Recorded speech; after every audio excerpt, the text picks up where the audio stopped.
joined now by Libby Hawkins from the MUW Theatre Department. She's here to tell us about a play that's coming up in the very near future. Good morning, Libby. Thank you for talking with us. Thank you so much for having me. Now, everything about this show sounds unique, from the name of it to how viewers are going to be able to see it. So let's talk about the play itself first and what the audience can expect. Yeah, so the play is She Kills Monsters Virtual Realms by Qui Gwen. And it's completely done over Zoom. It's the first production of its kind with MUW, and we're super excited that we get to reach a much bigger audience this way, and also make sure that we're being COVID friendly and safe. Yeah, that's awesome. So tell us what it's about and sort of how that ties in with having to do it through Zoom and everything. Yeah, so the play originally was written for the stage, and then when COVID hit, Qui Gwen adapted it so that people could use it specifically for Zoom, and it was the first show that had been done that way. And it's a play about a girl named Agnes, who's a high school cheerleader, and she goes on a journey of discovery through Dungeons and Dragons to get to know her sister that she lost. And so it's a story about finding yourself and about finding the good in others. It's something that's very topical these days, for sure.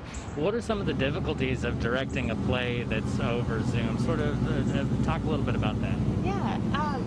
So none of the actors are in the same room. We're all in completely different spaces.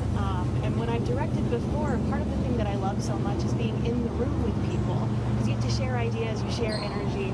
And so this is really different because you've got to talk through the camera. And so it takes a lot more energy, both from me and from the actors and from my co-director, Kathy Newman. We have to figure out how it works kind of in a film way, but it's still live theater. And so it's a weird kind of amalgamation of things that we need to take from film and also things from stage to make something totally unique. And I'm sure a great experience for the actors too, because this is something they haven't experienced either. Absolutely, and trends are saying that we're going to be doing this for a while because Broadway's not coming back until maybe late next year, so we've all got to get comfortable with Zoom and do theater any way we can. That's awesome. Now, audience members, what do they have to do to be able to see this?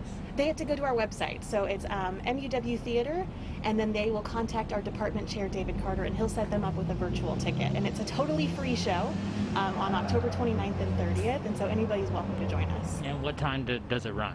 7:30 to, I believe, about 10. Okay, all right, so kind of a long show. Yeah, and we're going to do, part of that is also a Q&A with the actors afterwards, so that if audience members have questions about the format, about the play, they can ask those then. Right, do people need to get tickets? Do they need to purchase anything ahead of time? No, they don't have to purchase anything. It's a totally free show. All right, and you imagine that the plays at MUW might be like this for a little while? At least in part. We're also looking at doing a partially in-person show in the spring, but we're still figuring out how that would work. Yeah, one step at a time, for sure. All right, do you want to remind everybody when and where it's going to be one more time? Absolutely. So it's October 29th and 30th at 7:30 p.m. Totally free show. Just get in touch with our department chair, David Carter. All right, go to your website to check it out. Absolutely. Libby, thanks so much for taking the time. Thank you so much, Eric. You bet.